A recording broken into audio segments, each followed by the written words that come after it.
ओम शान्ति। आज हामी श्रीमद् भगवत गीताको एक महत्त्वपूर्ण श्लोकको विषयमा चर्चा गर्न गइरहेका छौँ। त्यो श्लोक हो अध्याय 18 को 66 नम्बर श्लोक, जहाँ भगवानले भन्नुभएको छ, सर्वधर्मानि परित्यज्य मामेकं शरणं व्रज अहं त्वां सर्वपापेभ्यो मोक्षयिष्यामि मा शुचः। भगवानले भन्नुहुन्छ, हे अर्जुन, देहसहित देहका सबै धर्मलाई परित्याग गरेर तिमी म एकको शरणमा आयौ भने तिम्रा समस्त पापहरू कल्मषहरू म नष्ट गरिदिन्छु, तिम्रा दुःखहरूलाई समूल नष्ट गरिदिन्छु, तिमी चिन्ता नगर भनेर भगवानले यसरी आफ्नो दिव्य वचनमा भन्नुभएको छ। आदरणीय महानुभावहरू, सर्वधर्मानि भन्नाले यहाँ भगवानको भाव के हो त? सर्वधर्मानि भन्नाले देहको सम्बन्ध, देहको पदार्थ र देहको धर्म, यी सबै चारै प्रकारको प्रभावमा आएर जीवात्माले क्षण प्रतिक्षण पल प्रतिपल मन, बाणी र कर्मबाट पाप कर्मको सञ्चय गरिरहेको छ।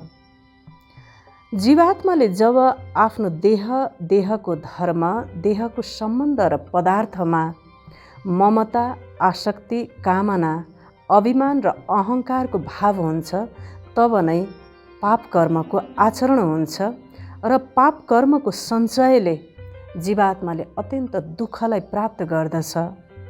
त्यसैले परमात्मा यस सृष्टिमा अवतरण भएर हामी समस्त जीवात्माहरूलाई भन्नुहुन्छ र देहसहित देहको सबै धर्मलाई परित्याग गरेर मेरो शरणमा आऊ।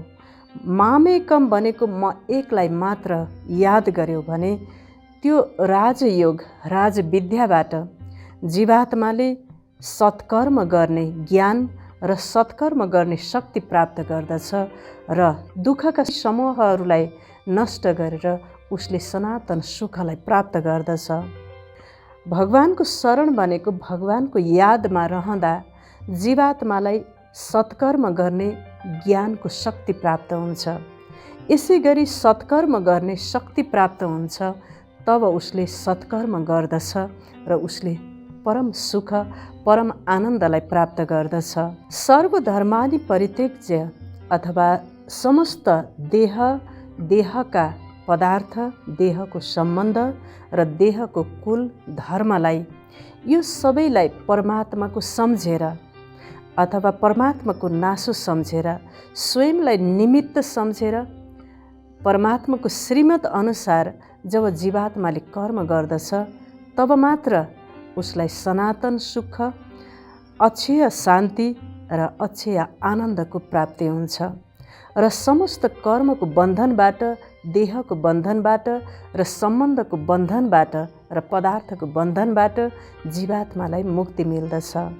त्यसैले भगवानले आह्वान गर्नुहुन्छ, सबै धर्मलाई परित्याग गरेर मेरो शरणमा आऊ अथवा मेरो यादलाई प्राप्त गर, मेरो सत्य स्वरूपलाई चिन, मलाई याद गर भनेर यसरी भगवत गीतामा अत्यन्त महत्त्वपूर्ण 18 अध्यायलाई मुक्ति प्राप्त गर्ने, जीवात्माले समस्त बन्धन र दुःखबाट मुक्ति प्राप्त गर्ने अध्यायको रूपमा लिइन्छ र यो अध्यायको जसले श्रवण गर्दछ उसले मुक्ति प्राप्त गर्दछ पनि भनिएको छ। वास्तवमा यो देह विनाशी क्षणभङ्गुर पदार्थ मात्र हो। शरीरको धर्म उत्पत्ति हुने, वृद्धि हुने र नष्ट हुने हो। यो शरीरलाई सर्वस्व ठानेर, शरीरलाई वास्तविक सम्झेर जब हामीले कर्म गर्दछौँ, त्यो कर्म पाप कर्ममा परिवर्तन हुन्छ र शरीरलाई नै सर्वस्व ठानेर शरीरलाई सिँगार पटार गर्दै शरीरलाई अत्यन्त सुन्दर बनाउने र यसको वास्तविकतालाई नबुझेर यसलाई नै सर्वस्व सत्य ठानेर जब हामीले कर्म गर्दछौँ, तब हाम्रो मन, बाणी र कर्म अशुद्ध अथवा पाप कर्ममा परिवर्तन हुन्छ। तर यो शरीरभित्र भएको सत्य आत्मालाई भुलेर सत्य आत्माको यथार्थ ज्ञान नहुनाको कारणले, आत्मविस्मृतिको कारणले रजोगुण उत्पत्ति हुँदा जीवात्माले आफूलाई देह सम्झिन्छ। देह सम्झिँदा सम्झिँदा जीवात्मामा देहभानको जन्म हुन्छ, जसबाट अन्य विकारहरू पनि उत्पन्न हुने गर्दछन्। जीवात्माले जब स्वयंलाई देह सम्झिन्छ तब प्रतिपल मृत्युको भय भइ नै रहन्छ। जति धेरै देहमा आकर्षण हुन्छ, देहमा ध्यान हुन्छ, त्यति नै जीवात्मालाई रोग व्याधिको पीडाले ग्रस्त बनाउने गर्दछ। त्यसैले देहको भान र देहको अभिमानबाट र देहको बन्धनबाट पर रहन, निर्बन्धन रहनको लागि आफूलाई अशरीरी आत्मा सम्झिनु पर्दछ। जहाँ भगवानले भन्नुभएको छ, आफूलाई एक दिव्य आत्मा सम्झ। यो शरीर झुटो हो, यो शरीर अनित्य छ, यो शरीर परिवर्तनशील छ, यो शरीर क्षणभङ्गुर छ, यो शरीर नष्ट हुनेवाला हो। यो कुरालाई बुझेर परिवर्तनशील शरीरभित्र भएको अपरिवर्तनशील अशरीरी आत्मा स्मृतिमा रहेर मन, बाणी, कर्म हामीले गर्दछौँ भने कर्मको बन्धनबाट हामी मुक्ति प्राप्त गर्न सक्दछौँ।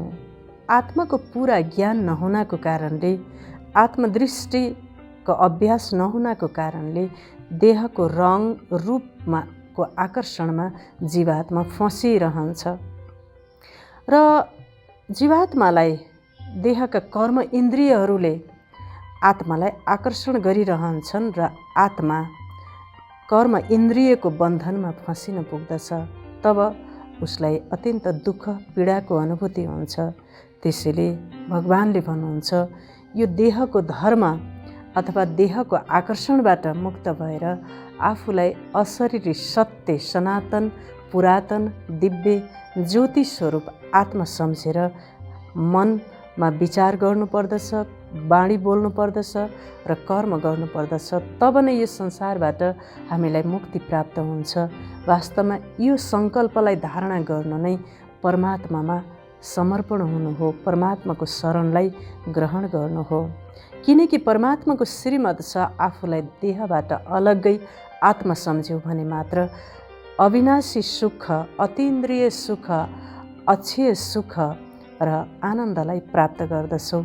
यो नै जीवनको अभिष्ट हो। आदरणीय महानुभावहरू, यसै गरी देहको अर्को धर्म छ देहको सम्बन्ध। भगवानले यो विश्व नाटकलाई अत्यन्त सुन्दर ढङ्गले सञ्चालन गर्नको लागि एउटा सम्बन्धको अत्यन्त सुन्दर पटकथा रच्नु भएको छ। यसमा देहको सम्बन्ध, नातागोता, इष्टमित्र, भाइ बहिनी, छोरा छोरी, आमा बुवा, अनेक प्रकारका सम्बन्धहरूले जीवात्मा बाँधिएको छ। यी सम्बन्धहरूमा जब आसक्ति, ममता, कामना जस्ता विकारहरू आउँदछन्, यो सम्बन्ध एक विकारमा अथवा यो दुःखको डोरीमा जीवात्मा कसिँदै जान्छ र यो सम्बन्धबाट जीवात्मालाई दुःख, अशान्ति, शोक, सन्तापको जन्म हुन्छ। जसरी एउटा माकुराले एउटा जालो बुन्दछ, अत्यन्त सुन्दर जालमा उसले धेरै बच्चाहरू पैदा गर्दछ, अन्तमा ती बच्चाहरूले माकुरालाई खाइदिन्छन् अथवा नष्ट पारिदिन्छन्। त्यस्तै प्रकारले जीवात्माले यो सृष्टि नाटकमा अत्यन्त भगवानले रचना गर्नुभएको सुन्दर सम्बन्धलाई एउटा निष्काम भावबाट र निमित्त भएर त्यो सम्बन्धलाई निर्वाह गर्दा त्यो विश्व नाटकको अत्यन्त सुख र साक्षी द्रष्टा हुँदा आनन्दलाई उसले प्राप्त गर्ने थियो। तर त्यो सम्बन्धलाई मोहमा, आसक्ति र कामनामा, विषय विकारमा ग्रस्त हुँदा, मोहित हुँदा, आसक्त हुँदा र मैपन र मेरोपनको भाव र भानमा आउँदा शोक, सन्ताप जस्ता दुर्गुणहरूले गर्दा जीवात्मा त्यो सम्बन्धको डोरीमा यसरी बाँधिन्छ कि त्यो डोरीले बाट ऊ फुत्किन सक्दैन। त्यो मोहको धागोबाट, मोहको बन्धनबाट जीवात्मा यसरी बाँधिन्छ। त्यो मोहको बन्धनले उसलाई पीडित बनाउँदछ, उसलाई जेल समानको जिन्दगी अनुभव हुन्छ। त्यसैले आदरणीय महानुभावहरू, यो सम्बन्धको बन्धनबाट जीवात्मालाई आफ्नो आफन्तको वियोगको पीडा, आफन्तको असामयिक मृत्युको पीडा, जसले गर्दा शोकाकुल अवस्थालाई उसले भोग्नुपर्ने हुन्छ र दुःख दर्दको अनुभूति गर्नुपर्ने हुन्छ। त्यसैले भगवान्ले यो सम्बन्धबाट पनि अलगाव हुनको लागि यो निमित्त मात्र मलाई यस घरमा अथवा यस क्षेत्रमा परमात्माले यो सम्बन्धलाई अत्यन्त पवित्र ढङ्गले त्यो सम्बन्ध निर्वाह गर्नको लागि भगवान्ले मलाई यहाँ निमित्त बनाएर खटाउनु भएको छ भन्ने भावलाई धारणा गरेर हामीले त्यो सम्बन्धलाई को रीतिलाई निर्वाह गर्नुपर्दछ। सम्बन्धमा भएको मोहको कारणले नै जीवात्मामा दुःख, पीडा, चिन्ता, सङ्घर्ष र द्वन्द्व जस्ता विकारहरूले जन्म लिन्छन्। यो सम्बन्धको बन्धनलाई तोड्नको लागि भगवान्ले समाधान बताउनु भएको छ। सम्बन्धलाई मोहले होइन, प्रेमयुक्त पालना गरौँ। यसै गरी हरेक सम्बन्धमा भावनात्मक र मानसिक दूरी कायम राख्न जरुरी छ। बच्चाहरूलाई मोहले होइन, प्रेमले पालना गरौँ र यो सम्बन्धको बन्धनबाट मुक्त हुनको लागि हामीले यस संसारमा सांसारिक सम्बन्धमा रीति निभाउँदै मन र बुद्धिको प्रीति भगवानसँग जोडौँ। भगवानसँग नै सर्व सम्बन्धको अनुभूति गऱ्यौँ भने सम्बन्धको मोह मायाको बन्धनबाट हामी मुक्त रहन सक्दछौँ। आदरणीय महानुभावहरू, यदि हामीले भगवानसँग सर्व सम्बन्धको अनुभूति गर्दछौँ, भगवानलाई सर्व सम्बन्धीको रूपमा भगवानलाई मान्दछौँ भने हामीले संसारका समस्त सम्बन्धहरूमा पनि हामीले पर्फेक्ट र राम्रो सम्बन्ध निर्वाह गर्न सक्दछौँ र सबै सम्बन्धमा हामी पर्फेक्ट भूमिका निर्वाह गर्न सक्दछौँ। त्यसैले यो सबै मोहजालको सम्बन्धबाट मुक्ति प्राप्त गर्नको लागि स्वयं परमपिता परमात्मासँग सर्व सम्बन्धको अनुभूति गरौँ अथवा सर्व सम्बन्ध भगवानसँग राखौँ। तब न यो माया मोहको धर्मबाट, देहको सम्बन्धको धर्मबाट परित्यज्य भनेको परित्याग गरेर भगवानको शरणलाई ग्रहण गर्नु हो। आदरणीय महानुभावहरू, यसै गरी सर्वधर्मानि भन्नाले अर्को देहको पदार्थसँग सम्बन्धित धर्म हो। जीवात्माले यो संसारमा आएर सङ्ग्रह वृत्तिको कारणले धेरै सामग्रीहरू, वस्तु वैभवहरूको सङ्ग्रह गर्दछ। मानौ कि उसले आफ्नो घरलाई एउटा गोदाम जस्तो बनाएको हुन्छ, तर जीवात्माले आफ्नो देह त्याग गर्ने बेलामा त्यो एउटा चिज पनि उसको साथमा जाँदैन। आज जुन वस्तु पदार्थ, धन सम्पत्ति व्यक्तिको छ, त्यो भोलि अर्कैको नाममा, अर्कैको स्वामित्वमा त्यो वस्तु पदार्थ हुन जान्छ। हिजो त्यो वस्तु पदार्थ अर्कैको थियो, अर्कैको स्वामित्वमा थियो भने यो वस्तु पदार्थ आफैमा परिवर्तनशील र चलायमान छ। त्यसैले यसको अनित्यलाई सम्झेर पदार्थ प्रतिको आसक्ति र लोभको कारणले पनि जीवात्मा बन्धनमा फसिन्छ। लोभ बढ्दै जान्छ, तृष्णा बढ्दै जान्छ।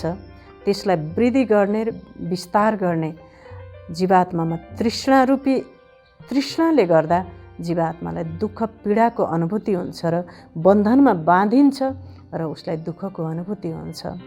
अपार धन सम्पत्ति प्राप्त भए तापनि जीवात्मालाई सच्चा सन्तुष्टि, खुसी प्राप्त हुँदैन। पदार्थ आफैमा उत्पन्न र नष्ट हुनेवाला चिज हो। यो आफै निर्जीव चिज हो। यसले यो शरीरको सुख सुविधाको केवल साधन मात्र हो।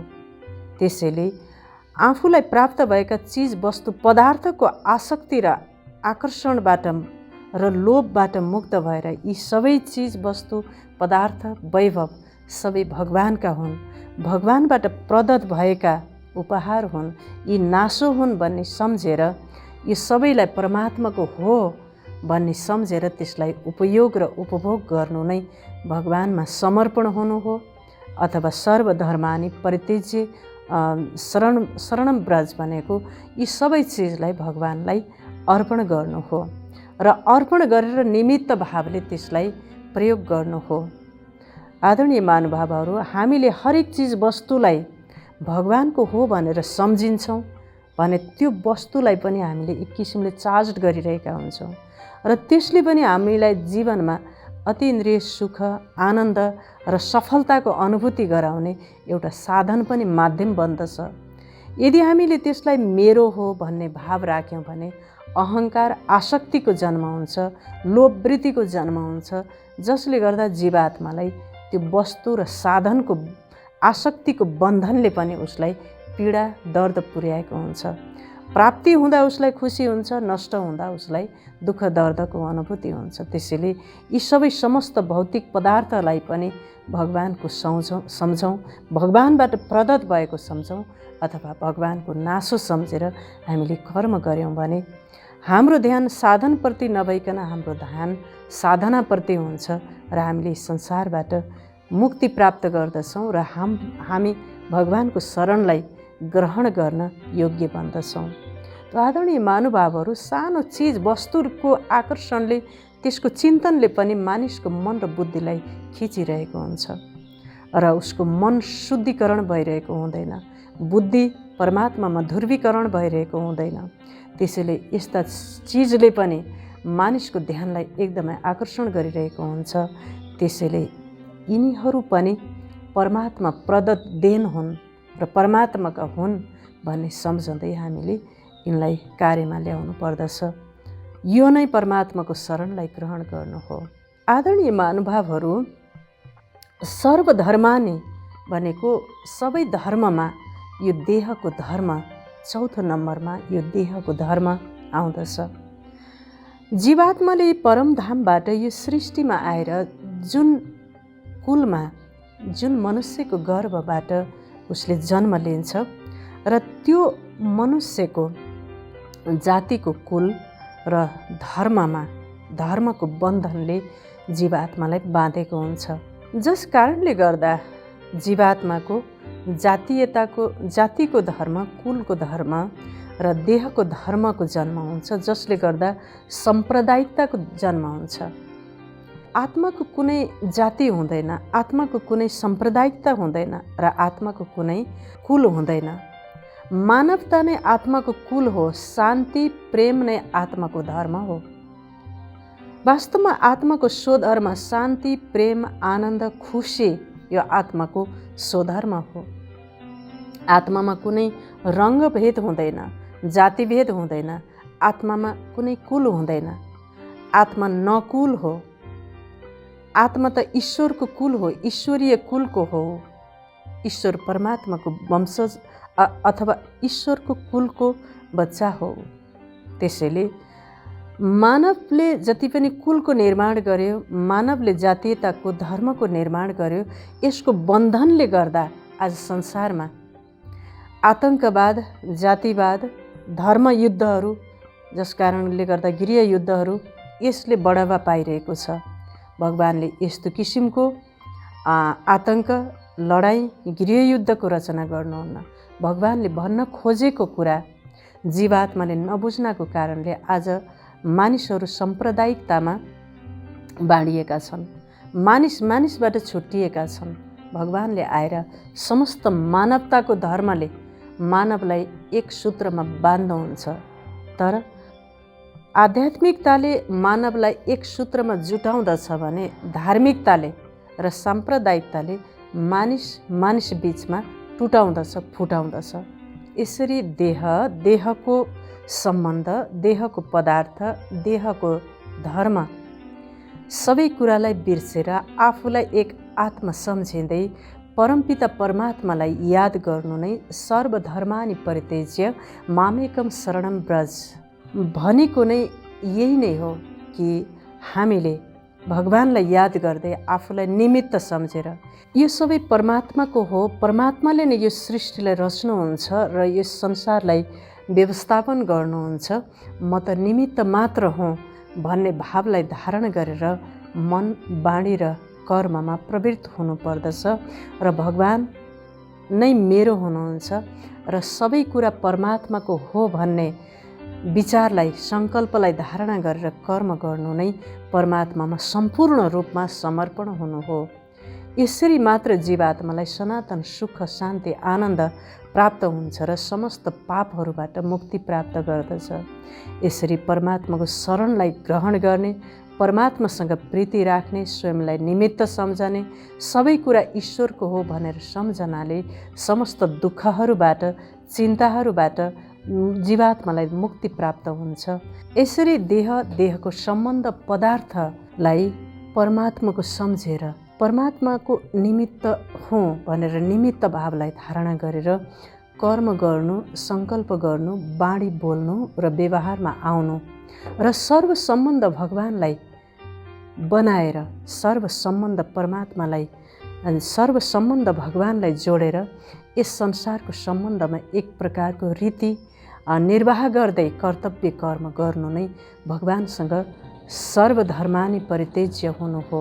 यसरी देहसहित देहको सम्पूर्ण पदार्थ र शरीरको सम्बन्धलाई बुद्धि मनबाट अलगाव भएर सर्व सम्बन्ध भगवानसँग जोडेर यस संसारमा कर्तव्य कर्म गर्नु र निमित्त बन्नु नै भगवानमा समर्पण हुनु हो भन्दै बिदा हुन्छौँ। हवस् त। ओम शान्ति।